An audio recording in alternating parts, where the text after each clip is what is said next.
We take your SAMI scores, your PAI scores, anything military that we can take. And then your flight commander or your element leader, they'll say what they want to say about you militarily, like when you're in squad, what do you do? That contributes to the squadron, and that goes into the other half of your MPA is what your peers and what your supervisors think of you. But for what I did, as far as my scores, is I had 3 flight commanders gather bullets or whatnot from their people, and then on a Sunday we all came in here, the 3 flight commanders, me, my soup, and my first shirt, and we sat down, we went through every single person in the class, and we rack and stacked them, and then I gave that stack to Major Agnew, and he redid his rack and stacks, or just moved people, not a lot, based on his personal appearance, or his personal experience with them, plus what he's read in the wars about them, so he used his right to move them. So as far as fair goes, sometimes I like to think it's not, just because if someone comes into your room that's your friend and same as you, you're going to get the same grade as someone who spent hours on their room cleaning, even if you only cleaned for like 10 minutes and made your bed. So as far as the grading portion goes, I don't think it's very fair. And then as far as what people do, it's really hard to say.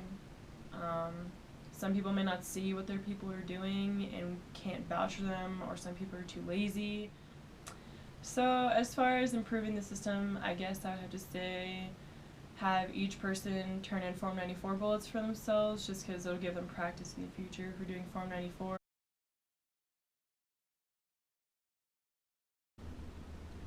From my experience in the rated career field in the squadrons that I've been in, the rankings are based off performance mainly, job performance, and we'll do a rack and stack at least twice a year, but some squadrons will do a quarterly rack and stack. The primary thing we're looking at is your job performance and your primary duty, how you're progressing for upgrades in the aircraft, if you're on track for upgrading to instructor, aircraft commander, evaluator pilot, those types of things are the primary factor. So when we talk about the fairness in the officer stratification system, I would say for the most part, yes, like every system, there are flaws in it. I think the most common criticism we have is that it happens way too early in an officer's career. You'll hear people termed golden child picked at the 8-year point, and those officers are then groomed to progress faster than their peers. So the opportunities for what are called late bloomers may or may not exist. That'd be the biggest concern in the officer ranking system. If you're an acquisition or a developmental engineer, you're typically, as a junior officer, in an organization with other developmental engineers and acquisition officers. And so, based on job performance, it's going to be closer to your peers.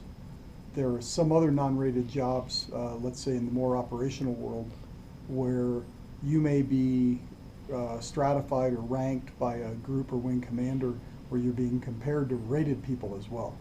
Okay. So it can vary quite a bit. It's really more organizational. The rater or the senior rater is going to look at their pool. Let's say, for example, I'm at a SPO and I've got,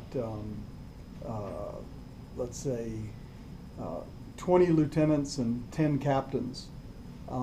What I'll probably do, if it's someone that I really value and I think is really doing a great job, I can do anything from saying number 1 of my 30 company grade officers, or I could say number 1 of my 20 lieutenants.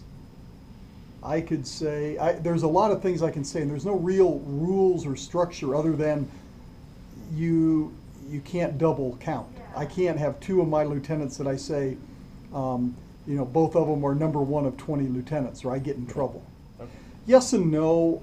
I think with bigger numbers, I think it helps, but it also, you also have to take it in context of what sort of organization you're in. So the numbers can sometimes be misleading. I think they're important, but I think it's the job of everyone that's reading the reports to make sure they realize who you're being compared against and what the context is.